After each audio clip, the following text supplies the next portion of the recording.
Bismillahirrahmanirrahim. Assalamualaikum warahmatullahi wabarakatuh. Alhamdulillah. Asyhadu an la ilaha illallah wa asyhadu anna Muhammadan abduhu wa rasuluh. Allahumma sholli ala Muhammad wa ala ali Muhammad, amma ba'd. Bapak Ibu sekalian, sebelum kita mulai, saya khawatir tidak sempat terkomunikasikan. Saya mohon pada sekretaris panitia untuk membagikan yang belum, yang merasa belum dapat dan bisa dibaca. Kalau berhalangan, coba pikirkan siapa yang belum ya. Jadi jangan asal terima saja. Udah belum, pernah belum gitu. Jadi sambil lihat sambil tanya. Karena ini 2 pekan lalu, 3 pekan lalu sudah dibagikan. Yang merasa belum dibaca, dilihat, dan itu ada nomor kontaknya. Acara kita yang diumumkan oleh Pak Amir tadi adalah Pendidikan Politik Islam 2024. Sebuah upaya untuk memandu, memastikan insya Allah memenangkan aspirasi politik umat Islam. Kita akan membincangkan 2 tema besar. Yang pertama adalah merancang kemenangan dan mobilisasi partisipasi politik umat Islam. Nah, perhatikan waktunya, syaratnya tidak banyak, cuma ada 3. Yang pertama tepat waktu, sepenuh waktu, dan sepenuh hati. Ya, jadi untuk itu pada pagi ini saya sudah umumkan, dan sekaligus supaya jadi perhatian saya mohon dibantu agar ditempelkan nanti di masjidnya masing-masing ini untuk 2 pekan ke depan. Supaya dibagikan dulu, karena kalau tidak saya mohon ditempel dan dipastikan Masjid Nur Mirah juga dipasang. Semua dikasih Pak satu-satu, cukup. Kecuali Prof. Haryono. Nah, Bapak Ibu sekalian, pada hari ini kita akan membincangkan sebuah judul yang sifatnya sangat reflektif, dan kita akan sangat mendapatkan ilmu, pengetahuan, dan rekam jejak sejarah perjuangan politik umat Islam. Perbincangan kita sekitar perjalanan politik pemilu tahun 1955, 1971 ya. Jadi para pemirsa, para jamaah, kajian kita tentang kajian politik yang ke-21, kita membincangkan untuk menarik garis pemilu 1955. Nanti saya minta ada 1 atau 2 orang. Ternyata Pak Ros, Pak Prof. Haryono, dan Prof. Harsono ini usianya 70 tahun ke atas. Pak Ros 78, Bapak 77 ya. Bapak 75, 78 juga. Berseumuran, tapi mungkin nanti silahkan saling menentukan siapa yang mau bercerita bagaimana suasana pemilu tahun 55. Silakan Bapak saling, tapi bukan tiga-tiganya. Pemilu yang berikutnya cukup lama, tahun 1971. Di masa Orde Baru, pemilu itu tahun 1971 itu pun banyak ceritanya, banyak hal yang perlu diperhatikan. Pemilu 1977 itu pemilu yang mengejutkan. Karena lebih dari 40-60% di daerah pemilihan se-Indonesia itu P3 mengalahkan Golkar. Golkar kalah telak saat itu, dan ini mungkin catatannya buat kita semua bahwa memenangkan kontestasi politik untuk umat Islam bukan hal yang mustahil. Kata kuncinya cuma 3 huruf. Apa Mas Ali kata kuncinya kalau kita mau memenangkan perjuangan politik? Ya, MAU. Ya. Kata kuncinya cuma 3 huruf, MAU. Apa tuh MAU? Iya, kita nggak pernah mau menang, ya kalah terus. Jadi saya himbau buat para yang hadir, pekan depan kita akan bertemu, kita mungkin akan membincangkan tentang hal-hal yang nanti akan disampaikan dalam bentuk flyer, dalam bentuk poster digital, dan dipasangkan spanduknya. Kita akan bincangkan hal-hal yang lebih mengarah kepada bagaimana misalnya analisis SWOT kemenangan politik umat Islam, atau kita membincangkan risiko terburuk kalau kita kalah. Ya, tema-tema itu nanti akan terwujud dalam bentuk undangan di flyer yang akan saya mintakan pada panitia untuk membuatnya, dan mungkin anjuran saya kepada Pak Agus tadi sempat berbisik, kita perlu ada meeting tim, supaya perlu ada pembincangan. Mudah-mudahan ini menjadi doa juga. Mudah-mudahan menjadi pesan, dan buat ibu-ibu requestnya ada cukup penuh 1 saf, bapak-bapak cukup penuh 3 saf. Jadi kalau majelis kajian kita setiap Jumat yang ada Ustadz Alfian Tanjungnya bisa 3 saf, berarti Indonesia akan menang. Ya, lihat aja lu bisa nggak 3 saf? Ini dulu aja dulu. Di sini aja dulu 3 saf penuh gitu. Jadi 3 saf dari situ sampai situ penuh. Kalau belum penuh berarti belum menang. Ya artinya belum ada yang melakukan proses progres untuk mencapai apa dan bagaimana. Ya, pikir itu sudah saya sampaikan. Nanti untuk panitia pengundangan akan dilakukan khusus untuk Mas Zuhud, Mas Pak Amir, Pak Agus, dan untuk yang ada kesibukan nanti ada keperluan di sela-sela pembahasan, saya memakluminya karena ini hari kerja. Bicara politik merupakan sebuah bicara yang sangat luas. Sesungguhnya bicara politik tidak persis disamakan dengan pemilu. Pemilu adalah sebuah mekanisme yang dilakukan dengan formula yang sebetulnya jauh daripada nilai-nilai keluhuran, jauh dari nilai-nilai keadilan, jauh dari nilai-nilai sportivitas. Karena ketentuannya tergantung suara terbanyak. Suara terbanyak tidak sama dengan suara terbenar. Saya ilustrasikan misalnya kalau hari ini ada pembahasan di sebuah DPRD di satu daerah. Pembahasannya adalah untuk menutup lokalisasi pelacuran di sebelah sini. Katakanlah 2-3 kilometer ke sana ada lokalisasi pelacuran X. Di sini ini kantor DPRD Kabupaten Adem-Adem, XYZ gitu ya. Nah di sini anggota DPRD-nya ada sekitar 50 orang. Yang perempuan ada 7 orang, yang laki-laki ada 43 orang. Agenda utamanya adalah sidang paripurna, sidang pleno lengkap untuk membahas penutupan lokalisasi pelacuran. Berapa tadi anggota DPRD-nya di Kabupaten Ayem-Ayem? 50. Berapa kilometer lokalisasinya? 3 kilometer. Ternyata dari 47 yang pasti tidak, dari 50 yang pasti tidak ke sana adalah yang perempuan. Ya, pasti nggak ke sana. Dari yang 43, ternyata yang 40 orang itu rutin minimal seminggu sekali mampir ke situ. Lalu dalam pleno ada agenda membahas untuk menutup lokalisasi pelacuran. Patut diduga proses pembahasan akan membuat itu ditutup apa berlanjut. Nah, paham ya? Nah, itu tidak benar. Kebenaran itu halal. Kalau buat kita orang Islam, kita harus jelaskan dulu. Ya, Ustaz Ali sambil disimak nanti kalau keliru. Al-haqqu mirabbika fala takunanna minal mumtarin. Betul ya? Ya, ayatnya gitu kan? Nah, jadi kebenaran itu berasal dari Allah. Nah, yang jadi persoalan adalah kita membenarkan dengan kebenaran dari sumber utama. Apakah Al-Quran pasti benar 100% atau hadis-hadis mutawatir? Nah, ini semua boleh dibilang rumus utama. Kemampuan kita yang paling konkret baru menunjukkan formulanya dengan rumus perbankan syariah. Dalam seluruh seminar internasional, di berbagai kesempatan tidak ada yang bisa menandingi konsep perbankan syariah. Ya, bahkan para pengusaha-pengusaha non-muslim banyak sekali merasa aman dan nyaman dengan sistem perbankan syariah. Secara praktek, kemenangan politik Islam dengan kekuasaan yang menerapkan Islam, karena Islam itu menurut pengalaman penemuan dan praktek politik di berbagai negeri itu, Islam itu ditolak sebelum diterapkan. Belum sudah ditolak. Mari kita lihat di salah satu negara bagian di Malaysia, ya.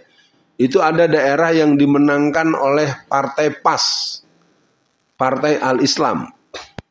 Itu Hadi Awang ketuanya. Di daerah mana itu? Ada yang ingat nggak?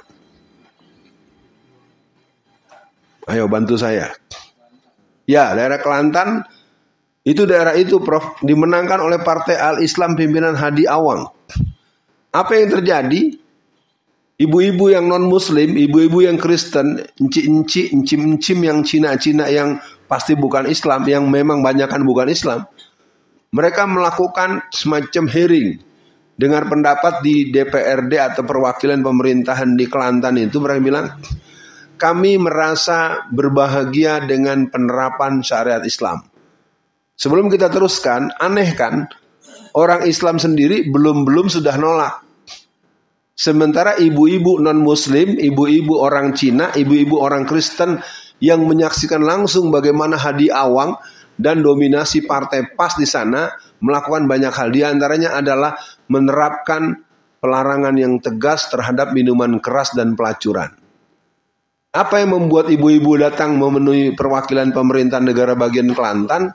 Ibu-ibu itu bilang, kami sangat senang setelah diterapkannya syariat Islam di daerah ini, kami tidak pernah merasa dipaksa masuk Islam. Itu perlu dipahami tuh. Ayat Quran jelas. Ya, apa Ustaz? Nah, tidak boleh. Nah, lalu kemudian apa yang membuat ibu-ibu itu bahagia? Karena beliau bilang setiap bulan atau setiap satuan waktu kebutuhan belanja, kami tidak pernah kekurangan uang belanja dibandingkan beberapa tahun sebelumnya. Kalau bahasa mudahnya anggaplah ini belanjanya rutin bulanan, setiap bulan mendapatkan pembelanjaan yang cukup. Yang kedua, suasana kedatangan dari para suami-suami mereka itu dalam keadaan segar. Maksudnya apa? Jadi karena suaminya tidak lagi dengan mudah dan tidak lagi bisa dengan semaunya ikut mendatangi lokalisasi pelacuran, maka para suami-suami itu lebih menyegerakan pulang ke rumah. Uang yang dia pegang di tangan itu tidak berkurang untuk minuman keras, tidak berkurang untuk bayar perempuan dengan pembayaran transaksi dengan wanita pezina. Ini mungkin mohon maaf ibu-ibu ya, karena ini pernyataan resmi Profesor Dr. Zakiyah Darajat. Kita sering memperindah sebuah perbuatan yang dimurkai Allah. Siapa yang bilang lalu kemudian jadi pekerja seks komersial? Kan gitu. Itu kan PSK. Itu kok diindah-indahkan? Harusnya kan pelacur, penjual, kehormatan. Begitu mestinya. Nah, perempuan pasti marah. Laki-laki, para pembelinya. Nah, ini mungkin jadi penting saya tegaskan. Islam itu akan kelihatan haibatul Islam ketika dia diterapkan. Di Kelantan itu terus terang saja para Cina yang Kristen, para orang-orang yang Kristen itu mereka beribadah ke gereja nggak ada masalah, nggak ada hambatan. Nah sekarang disayangkan betul karena umat Islam tidak mempunyai pemahaman filosofi, pemahaman hakikat berpolitik. Saya tidak lihat ada kesungguhan untuk memenangkan politik Islam. Dengan tuduhan-tuduhan yang menurut saya itu terlalu menyimpulkan sesuatu dengan rumusan-rumusan utama. Kalau Allah bilang wa man lam yahkum bima anzalallah faulaika humul kafirun. Setelah kafirun apa li? Zalimun dulu atau fasikun dulu? Nah, pokoknya ada ayatnya wa man lam yahkum bima anzalallah faulaika humul kafirun. Wa man lam yahkum bima anzalallah faulaika humul fasikun.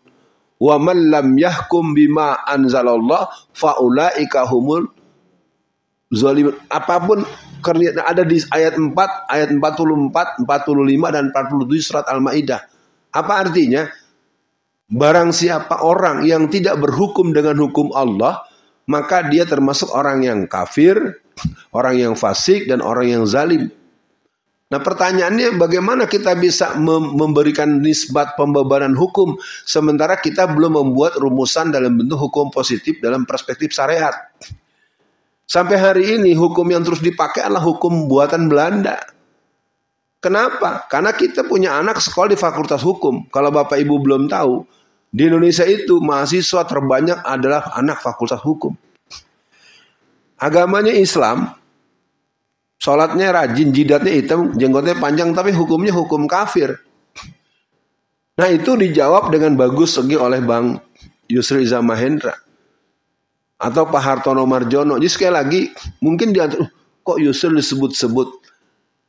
Dalam konteks dinamika berpolitik, pilihan-pilihan politik yang diambil, kita akan katakan kita tidak setuju. Tetapi kita belum mendengar apa argumentasinya. Pilihan jelas pragmatis, pilihan jelas merupakan pilihan yang tidak cocok dengan mainstream utama umat.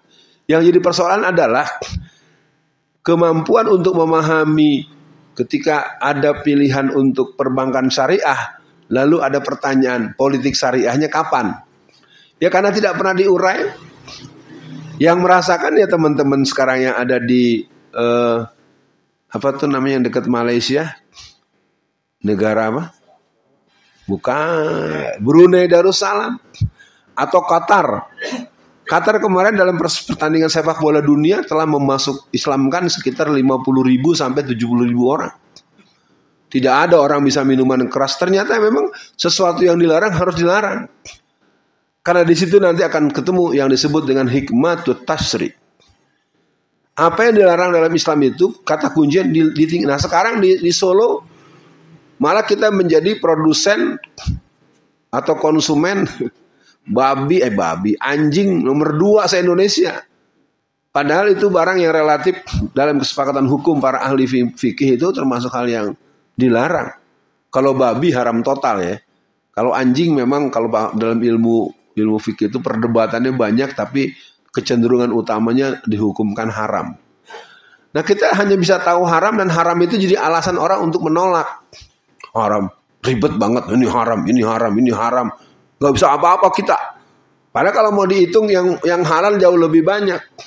Kesalahannya kita, kenapa membuat peraturan dengan label halal? Mestinya label yang dibuat label haram. Iya. Otak kita tuh dipakai dengan cara berpikir orang. Coba kalau Anda bikin di sini, dibikin stikernya. Di sini tersedia makanan haram. Gitu. Karena yang haram dibilang halal. Yang halal akhirnya kita nggak tahu yang mana. Terus terang saja di sini di sekitar kita ini kan banyak penjual ayam goreng. Ayam goreng yang di pinggir jalan itu patut diduga itu tiren. Tahu tiren? Iya, itu jelas haram. Haram itu kan 2. Bendanya dan caranya. Sama dengan ibu-ibu, mudah-mudahan ibu-ibu bisa sabar dengar pengajian. Ibu-ibu kalau belanja ke pasar itu suka melakukan tindakan-tindakan yang menimbulkan kerjanya berbuah haram. Harga cabai, ini kita bahasa Indonesia, kalau di kita bahasanya apa di sini? Nah, lombok atau cabai atau kalau bawang berambang ya, betul ya. Nah, itu kan harganya nggak menentu. Kadang-kadang 1 kilo bisa sampai 100.000 lebih. Nah, ketika ibu beli dengan angka 10.000 rupiah, paling dapatnya 5 buah atau 7 buah. Karena merasa dekat dengan si pedagang, ibu main raup aja. Maaf ya, saya suka lihat kadang-kadang, tambahin ya mas. Padahal belinya 10.000 saja cuma dapat 7 buah lombok. Lalu ibu ngeraup 20 buah. Ini halal nggak? Haram. Dalam budaya kita di Jawa ini nggak berani orang itu marah, apalagi dengan langganan. Paling dia, maaf ya ibu-ibu ya, Anda rajin sholat, jilbabnya panjang, pakai cadar lagi, tapi kan dengan langganan main ambil itu haram. Nah, kesadaran akan hukum-hukum seperti itu hanya bisa kalau ada kekuasaan. Ternyata dalam pengamatan saya, kekuasaan itu ternyata harus bersatu pada satu orang muslim. Pertama, hal yang bersifat politik, yang kedua hal yang bersifat militer. Nah, yang bersifat militer tergantung kebijakan politik. Kenapa ketika kemarin ada Panglima TNI akan memiting orang 1.000 lawan 1.000? Kalau kita baca di kamus bahasa Indonesia Prof. Harsono, memiting itu berarti menjeklek leher sampai patah, Pak. Baca aja ini. Wah, kalau seorang Panglima TNI bicara begitu berarti ada sesuatu yang menjadi di bawah alam pikir dia, membunuh rakyat itu nggak apa-apa. Dan orang seperti ini bukan tentara Indonesia. Tentara rakyat Indonesia ini sangat sadar TNI didirikan, dideklarasikan tanggal 5 Oktober 1945 bermula dengan satuan rakyat yang luar biasa. Kainendan, Keibo, dan Heho itu kecil, Pak. Yang paling banyak tuh Hizbullah, Sabilillah, Mujahidin. Hizbullah, Sabilillah, Mujahidin, kemudian jadi TKR, BKR, TRI, TNI.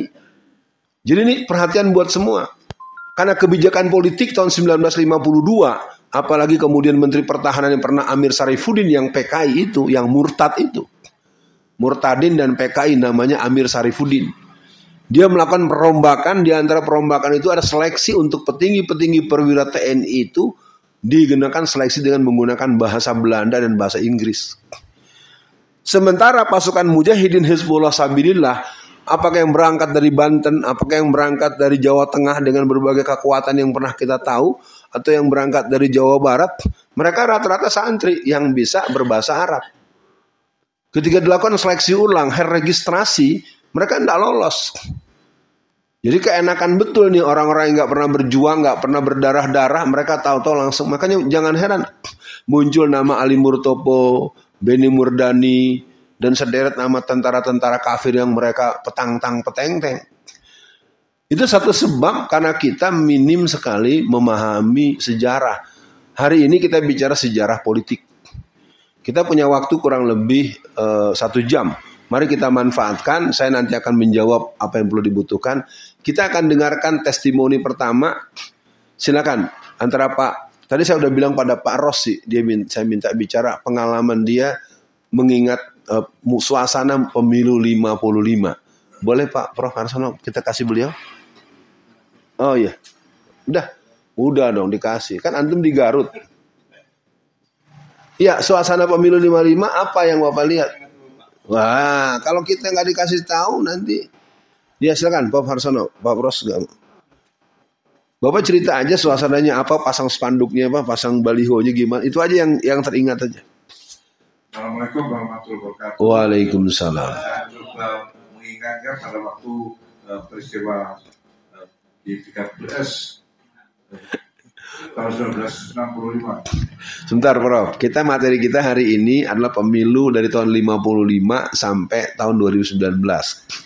Kita ingin Bapak memberikan kabar kepada kita bagaimana suasana pemilu di tahun 1955. Ya supaya kita, karena saya kalau bacaan insya Allah saya bisa menerangkan. Cuman kan kalau bagi yang melakoni kan ingat apa? Ya silakan, mohon izin. Memori saya yang saya pada 1955.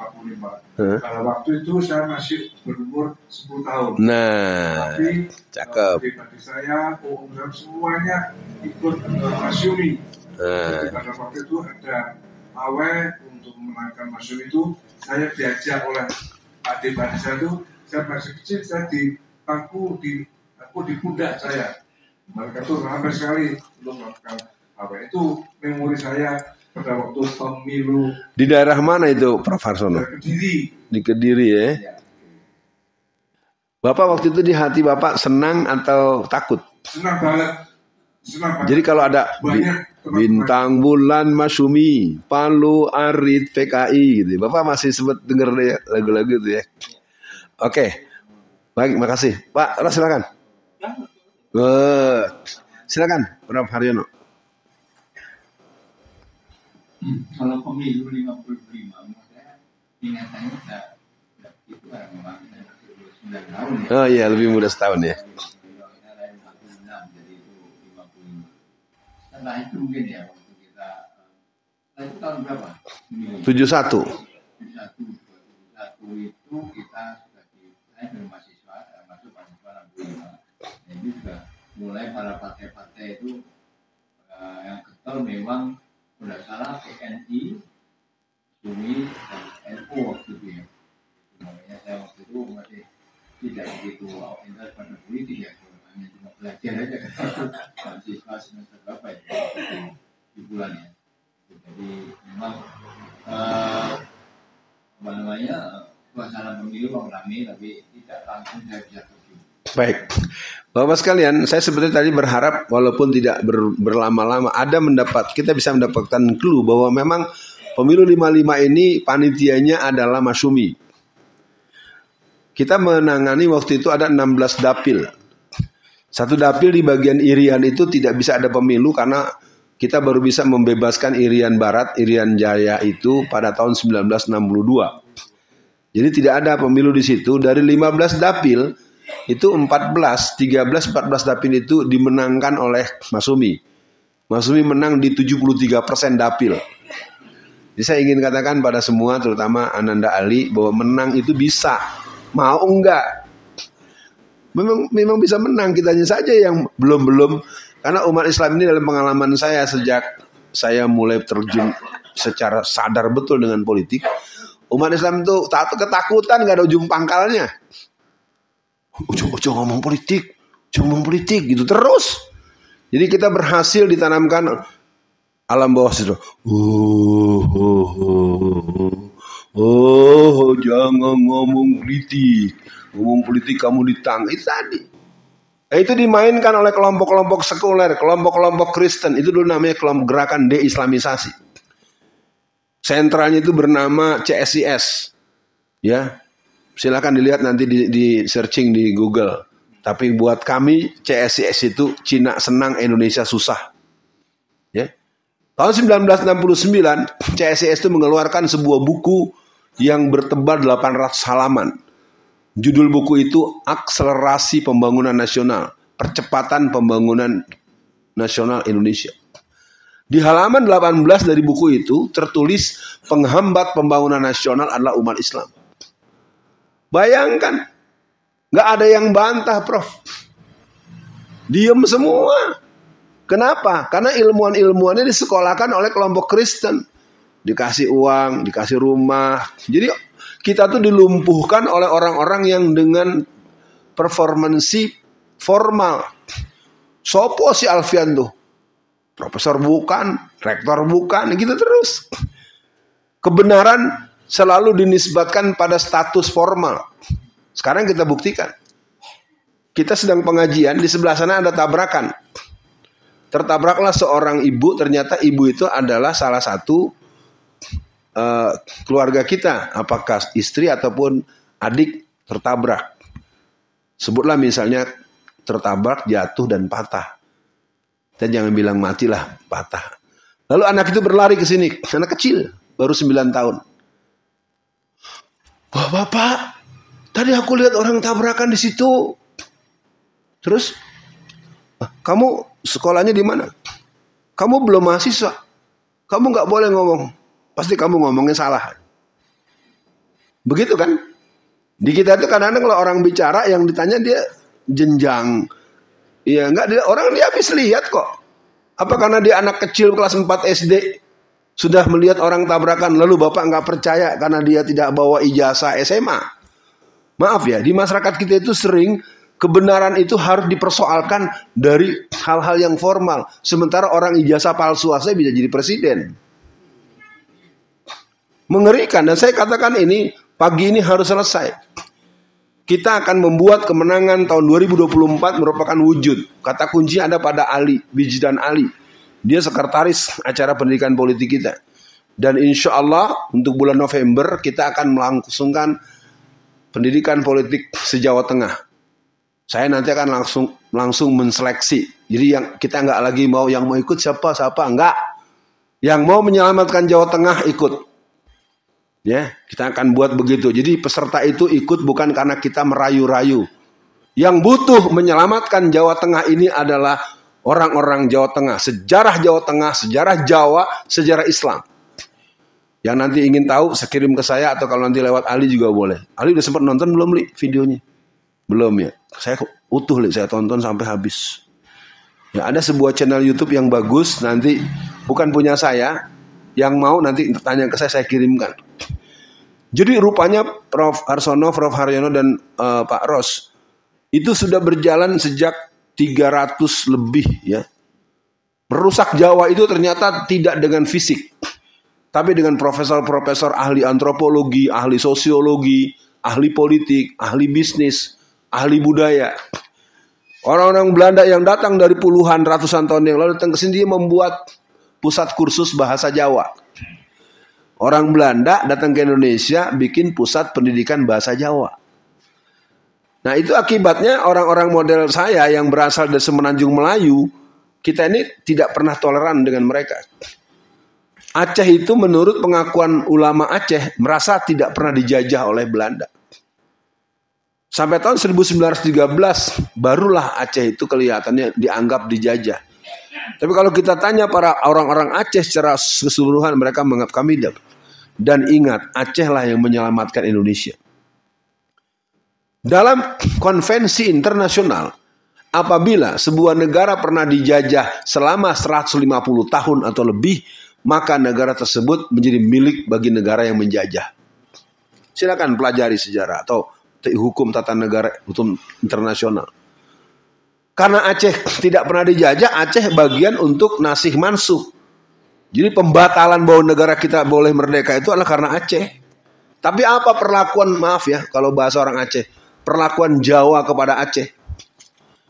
Aceh itu kekayaannya sangat luar biasa.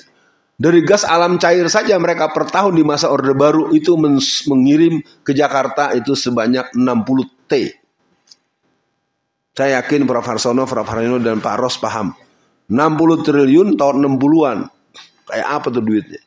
Tapi uang yang 60 triliun itu Prof. Harsono dikembalikan ke Aceh itu cuma 105 M. 105 M itu belum 1 triliun. Saya punya kebun, ya, atau saya punya keuntungan dagang untuk membantu penanganan negara dari kampung saya. Menteri Keuangannya Prof. Haryono, saya kasih 60 T nih atas daerah orang Aceh. Lalu berdasarkan rapat kabinet di Jakarta dikirimkan ke Aceh cuma 105 M. Menurut pejama itu adil apa jahat? Itulah sebabnya mengapa ada GAM. Kita tidak pernah menyoal sesuatu itu ada sebabnya. Saya tidak mendukung GAM. Tapi kalau saya secara politik ingin menanyakan kenapa GAM berlama-lama? Karena GAM itu tidak diberantas. Sampai lebih dari 40 tahun. Ya, 40 tahun itu pemberontakan. Karena dijadikan bisnis oleh aparat-aparat oknum tapi banyak.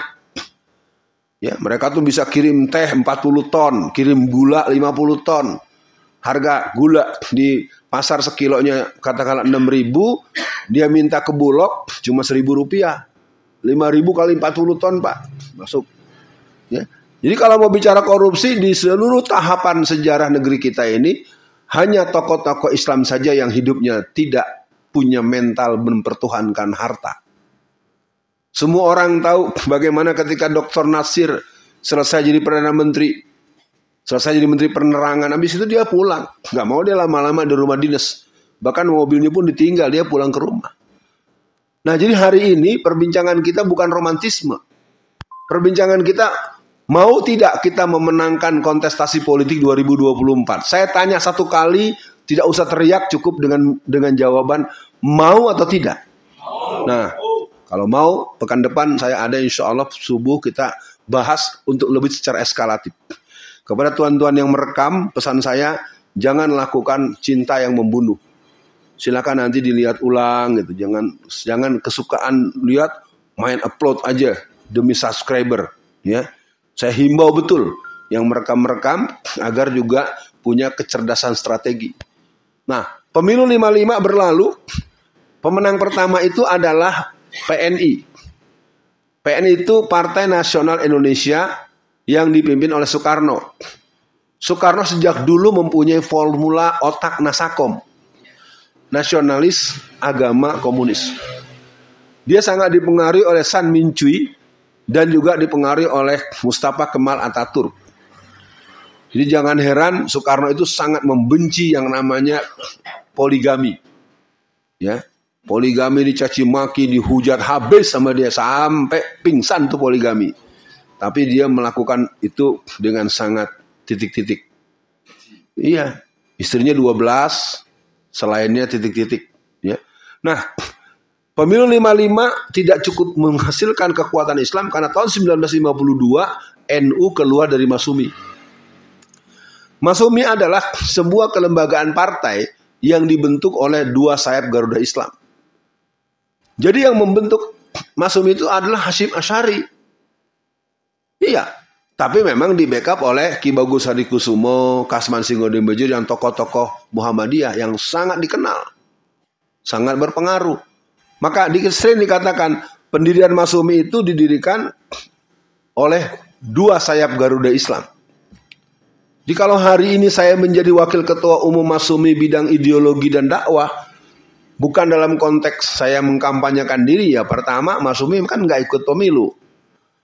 Logikanya, kalau menurut Prof. Harsono atau ya Prof. Harsono tadi cerita, dengan pengalaman Bapak sekitar 60 tahun yang lalu, di usia 10 tahunan, menurut Bapak Masumi itu tidak bisa ikut pemilu, tidak bisa ikut atau tidak boleh ikut? Tidak boleh ikut. Saya nanya ke beliau. Bapak tadi sudah ngomong nggak ngomong karena ke sana emosi. Tapi bagus, positif. Jadi pada hari ini saya ingin bapak-bapak semua memegang kata kunci. Password kita 3 huruf, MAU, menang. Menang dan bisa memastikan bahwa Wali kota kita 2024-2029 wali kota yang ditentukan oleh Majelis Pengajian Politik kita. Berani? Siap? Mau? Oke, nanti saatnya saya akan buatkan resepnya. Saya nanti minta tasih pada profesor-profesor kita. Kita buktikan. Bisa. Caranya ya tentu kita tidak boleh kehilangan elan tahapan. Ya mungkin Prof. Haryono memahamilah ketika akhirnya Fakultas Kedokteran di Gontor terbentuk. Itu kan semua berjalan. Kalau nggak faiza farokta fansaf wa ila rabbika farghab. Jadi kalau kita nggak jadi. Wali Kota Solo itu menurut saya harus diultimatum 78%, 80% warga Solo adalah Muslim, maka tidak ada kompromi. Wali Kota Solo 2024 harus agamanya Islam dan berkarakter Islam. Nah, kata-kata mau harus diturunkan dengan bisa. Bisa apa? Komponen, elemen, segala macam. Nah, itu tidak ada yang kerjakan. Nah, pemilu 55 tahun 52 NU mengundurkan diri. Kerja siapa? Kerja PKI. PKI lah yang terus menggosok-gosok, PKI lah yang terus memberikan provokasi. Anda jangan mau dikucurangin. Apa yang ingin saya katakan? Sekarang bisa dibilang NU kata enggak, itu buktinya tahun 55 tidak. Ketika konsolidasi kekuatan antara NU, maaf ya, NU itu yang ada di Jawa Tengah terutama, itu NU yang memang ada kemerah-merahan dari dulu. Minimal mendukung Nasakom tahun 1963 yang ujungnya membubarkan GPII. Betul kan? Nasakom itu kan nasionalis agama komunis. Nasionalis siapa? PNI. Agamanya? Iya, itu sejarah. Tapi kan kalau diomong begitu kita dimarahin. Itu fakta sejarah. Udahlah, yang jelas pemilu 55 tetap dimenangkan oleh PNI. Logika sederhananya. Bagaimana bisa partai lawan menang sementara partai panitia nggak menang? Itu karakter seorang Islam. I'diluhu wa aqrabu littaqwa. Kita tidak boleh curang. Kalau memang kita kalah, ya sudah memang kita kalah. Itu namanya sikap satria. Tapi juga jangan mau dicurangin dong. Persoalannya kan pada pemilu 1971, kalau kita lihat ada sebab yang membuat akhirnya pemilu itu menjadi sangat tidak fair. Tahun 1967, Prawoto Mangkusasmito sebagai Ketua Umum Masyumi terakhir, beliau mendatangi Pak Harto. Dengan bahasa Jawa yang bagus karena dia orang Purworejo, Pak Prawoto Mangkusasmito menemui saya nggak bisa bahasa Jawa. Apa kata beliau? Pak Harto, kami akan kembali menghidupkan Masyumi. Catat para jamaah semua, Masyumi tidak pernah ada pelarangan hitam di atas putih yang membuat dia terlarang permanen. Nggak ada. Itu hanya emosional dari Soekarno yang isinya ancaman kalau begini maka begini-begini. Bukan ketentuan itu.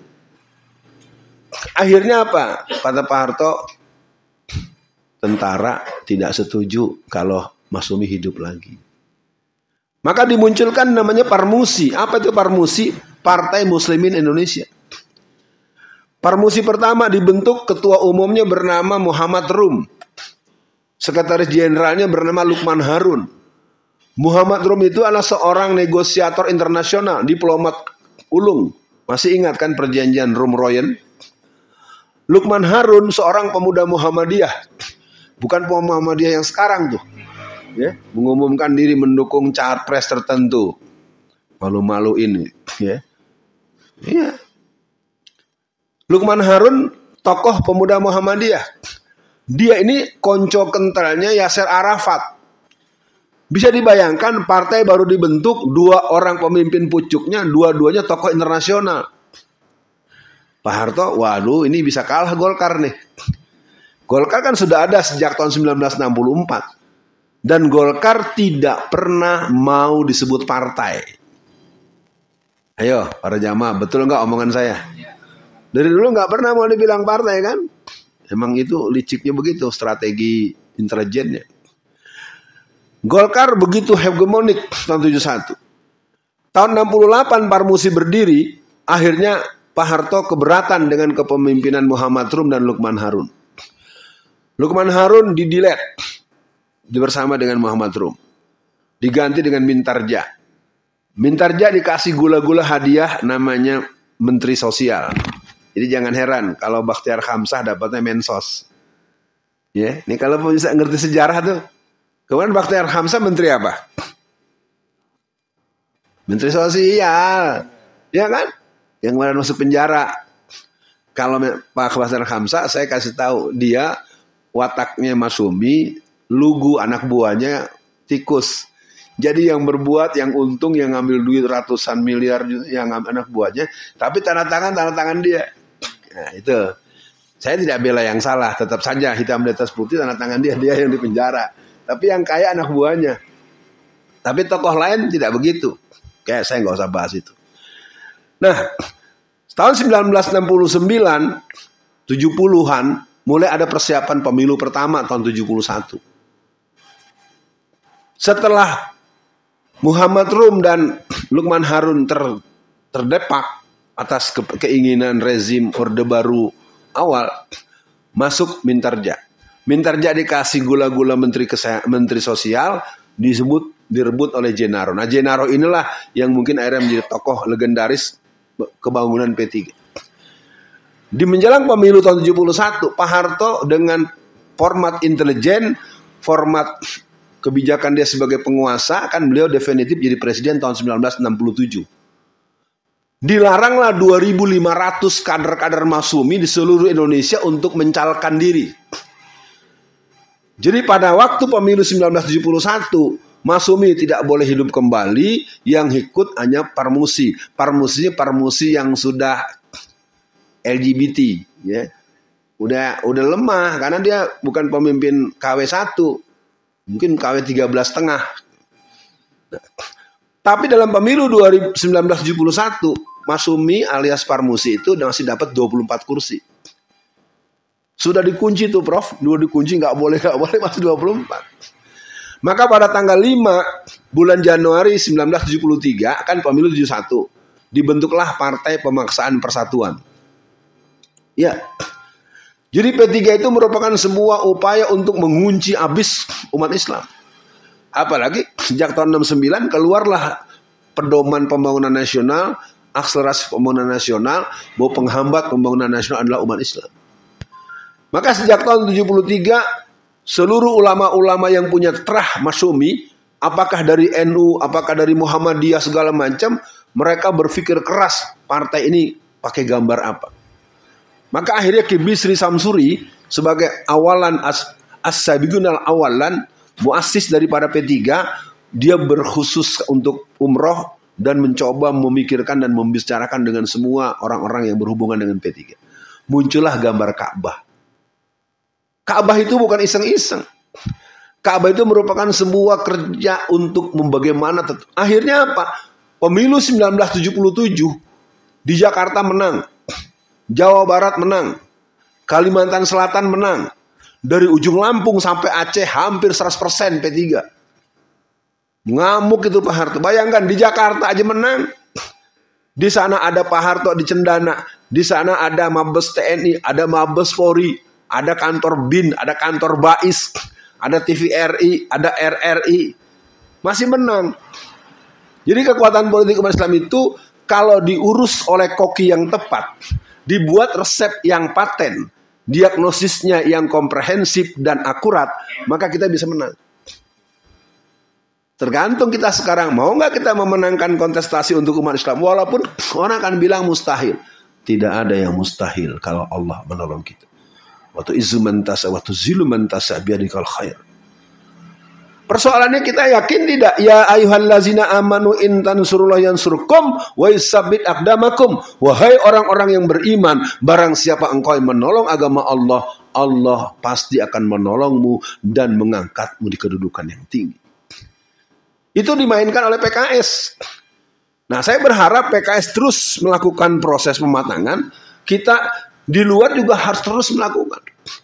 Karena potensi umat Islam itu ada 230 sampai 243 juta orang. Yang punya hak pilih itu hampir 150 juta orang.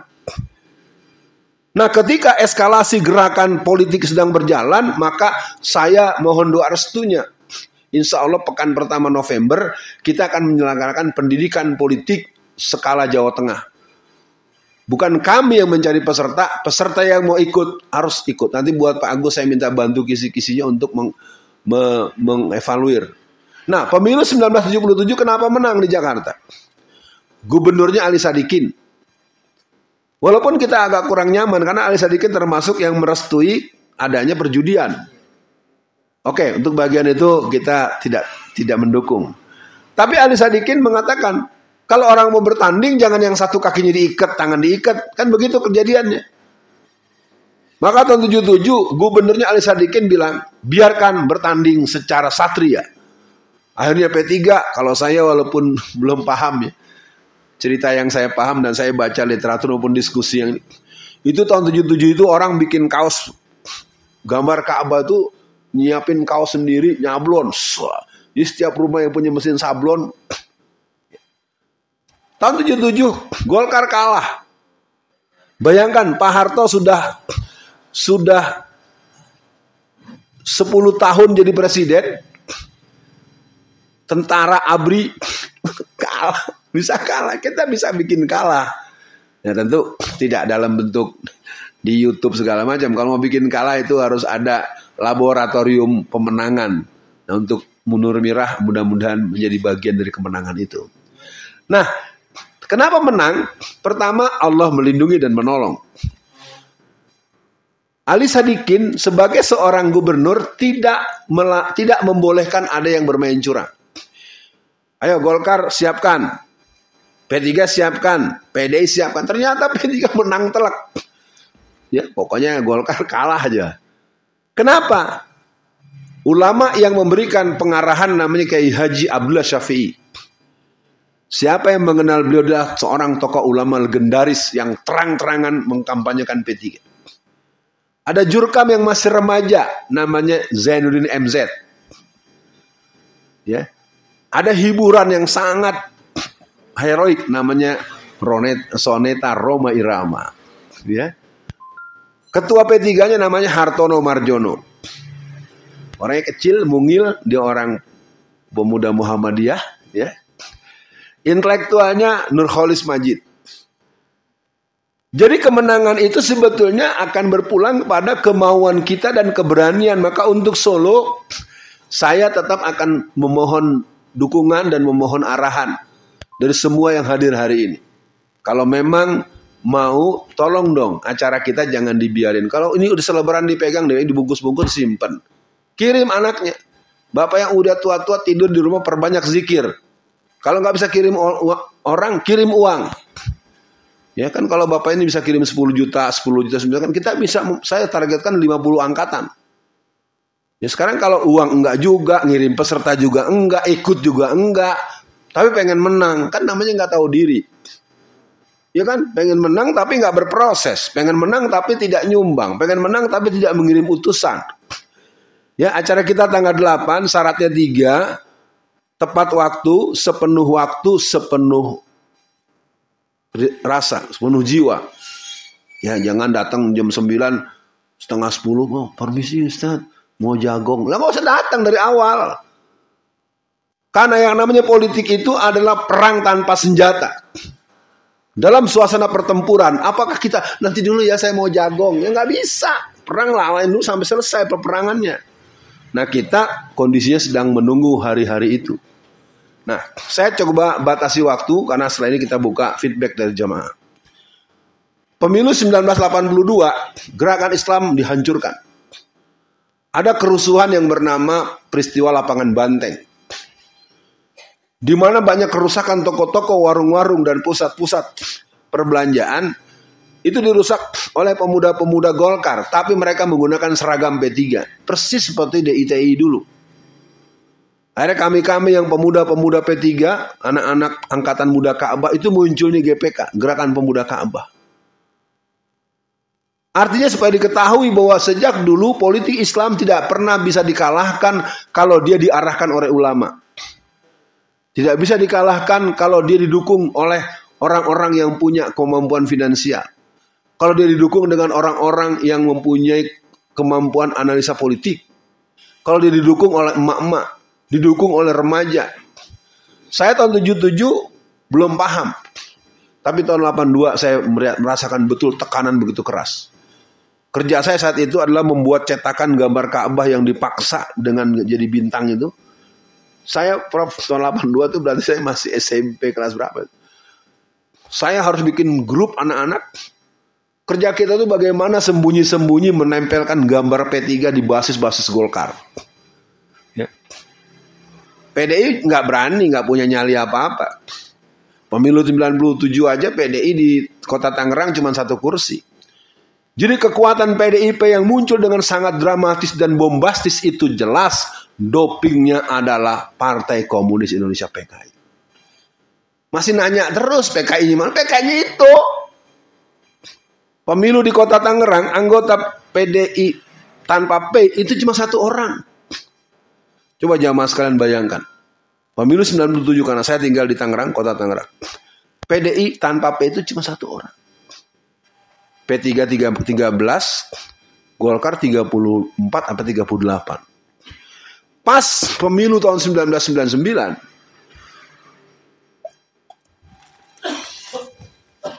karena saya tanya jamaah sekalian, dalam tahap pemilu tertentu, partai tertentu cuma dapat 1 kursi. Pemilu kemudiannya kira-kira targetnya, kalau Anda ketua partainya, Anda akan pasang target berapa? 5, 7, betul Pak Agus. Jadi waktu itu PDIP cuma pasang target 7. Ini saya kasih buka ya, di seluruh Indonesia sama. Kalau di Tangerang, saya tinggal di sana hampir 44 tahun, saya paham bisa terangkan. Pemilu 97 di sana ada mega bintang yang dimotori oleh orang soleh bernama Pak Mudrik Sangidu, membuat satu kekuatan hegemonik daripada kekuatan Islam untuk memanggil kembali memori tahun 1977, 20 tahun sebelumnya. P3 cukup besar walaupun tidak mungkin memenangkan Golkar karena Golkar mesinnya senjata dibuang Pak. Kalau jalur Aceh sampai Lampung itu kotak-kotak suara itu dibuang ke laut.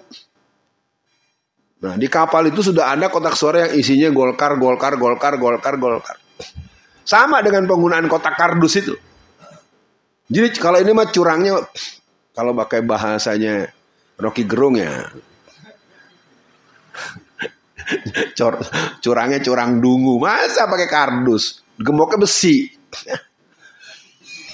Susah. Dan anggota DPR RI nggak ada yang apa sih, nggak ada interupsi. Udahlah.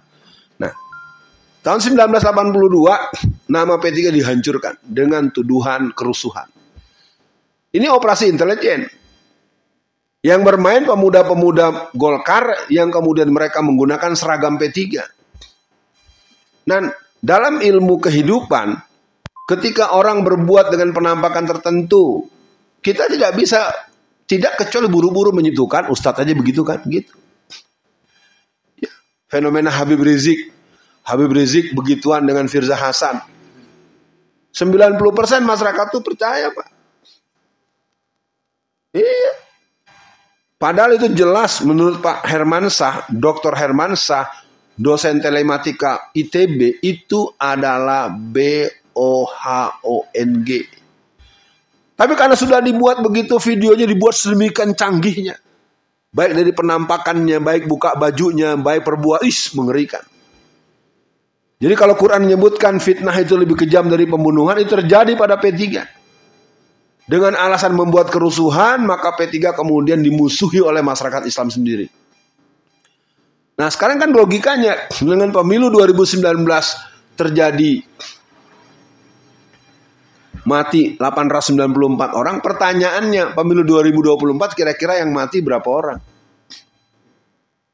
Saya bukan dukun, bukan ahli nujum, tapi kan logika sederhananya, feeling saya akan jauh lebih banyak yang mati. Karena gelombang untuk memenangkan aspirasi politik Islam ini sangat tinggi. Sementara yang namanya bupati se-Jawa Tengah, wali kota se-Jawa Tengah, mereka membuat tim 8. Yang di tiap kota kabupaten itu mereka mengadakan rapat dan memastikan warganya harus mencoblos partai PDIP. Siapa yang tidak harus dipersulit. Apakah surat keterangannya, apa KK-nya, apa KTP-nya, apakah aktenya. Coba ini gimana, siapa yang lawan? Ya bisa kita lawan di antara kita punya acara gini dengan resiko ya ke saya yang ngomong, yang bicara. Udah begini pun masih nggak percaya. Kalau pengajian ya jangan ghibah. Gitu terus tuh. Bukan kita pikirkan bagaimana melawan yang dijahat. Katakanlah pendapat saya belum tentu benar semua. Masa sih omongan saya salah semua? Lalu Anda menuduh saya berbohong. Buat apaan saya berbohong? Pak Mukti, saya tanya. Saya bicara barusan saya itu berbohong, hoax. Untuk apa? Apa Pak Mufti untungnya buat saya? Mas Zuhud, saya menyatakan yang barusan bohong. Untuk apa? Apa untungnya buat saya? Yang perlu difikirkan, apa yang saya sampaikan belum tentu betul. Bapak-bapak silakan cross check yang masih pada punya kampung. Jangan Kulo Wonogiri. Wonogiri basis PKI Pak. Boyolali itu ditarget 100% PDI Perjuangan. Anda cuma jangan ngaku aja putra Boyolali. Buktikan bisa membuat PKS jadi 10 kursi. Partai PAN kalau masih bisa bertahan masih dapat berapa. Golkar aja cuma dapat 4. Jadi saya ingin katakan, menghadapi pemilu 2024, kaum pribumi dan kaum muslim hampir pasti, maaf, astagfirullahaladzim, tidak melakukan kerja politik. Pengajian politik dengan adanya penceramah Ustadz Alfian Tanjung kan Anda hanya ingin dengar yang belum pernah Anda dengar dari Ustadz yang lain. Kan gitu doang. Ayo jujur.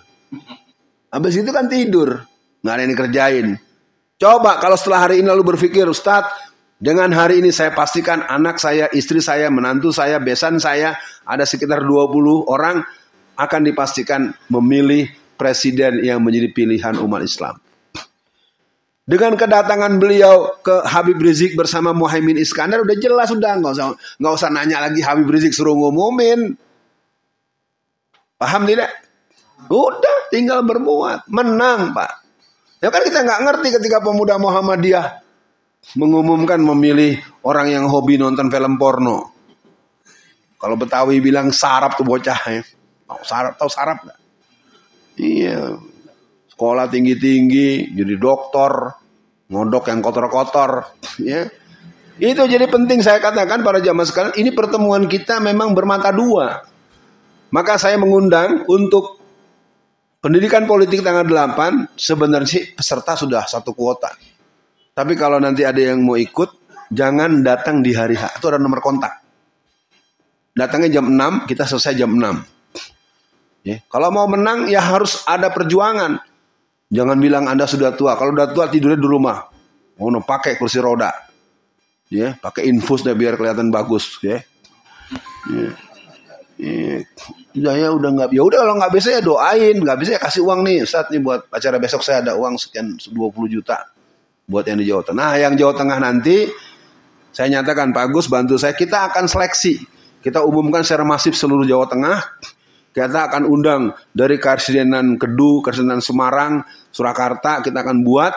Dan saya umumkan melalui media ini agar yang mau ikut, kita nggak perlu sama Anda, tapi Anda yang perlu dengan program ini.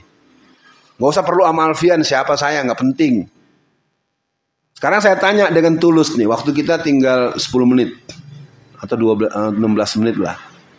Jamaah ini mau nggak menyelamatkan Indonesia kita? Mau nggak menyelamatkan Jawa Tengah kita? Mau nggak menyelamatkan Solo Raya kita? Kalau mau, mari kita mulai berpikir apa yang harus kita kerjakan. Pastikan tanggal 14 bulan Februari 2024, nama kita tercantum di DPT. Apa itu DPT? Daftar Pemilih Tetap.